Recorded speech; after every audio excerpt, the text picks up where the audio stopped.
రామాయణంలో రావణుడు విలన్‌గా చిత్రీకరించబడినప్పటికీ, ఆయన విలన్‌గా మారడం వెనుక లోతైన కారణాలు, సంక్లిష్టమైన స్వభావం ఉన్నాయి.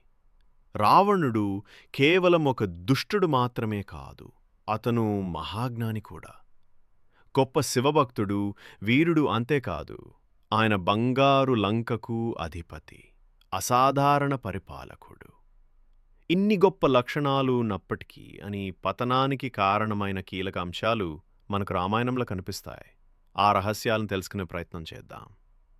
నంబర్ 1, రావణుడు తన జ్ఞానం, శక్తి, అధికారం పట్ల అతిగా గర్వపడేవాడు. అతను బ్రహ్మదేవుని నుండి వరం పొందాడు. దీని ద్వారా దేవతలు, దానవులు లేదా ఇతర అసాధారణ జీవుల నుండి అతనికి మరణం లేదని నమ్మాడు. కానీ అతను మానవులను తక్కువగా చూసి వారిని వరం నుండి మినహాయించాడు. ఇది అతని అహంకారాన్ని సూచిస్తుంది.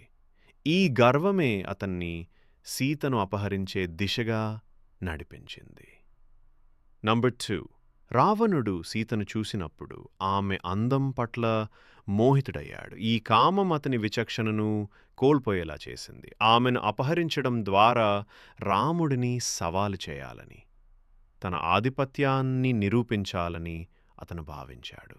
నంబర్ 3, రామాయణంలో రావణుడు తన జీవితంలో వివిధ సమయాల్లో పొందిన శాపాలు కూడా అతను విలన్గా మారడంలో పాత్ర పోషించాయి.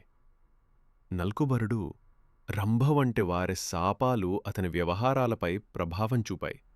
ఈ శాపాలు అతని కర్మ ఫలితాలను తీవ్రతరం చేశాయి. నంబర్ 4, హిందూ తత్వశాస్త్రం ప్రకారం రావణుడు జయ విజయులలో ఒకడైన విష్ణువు ద్వారకపాలకుడు.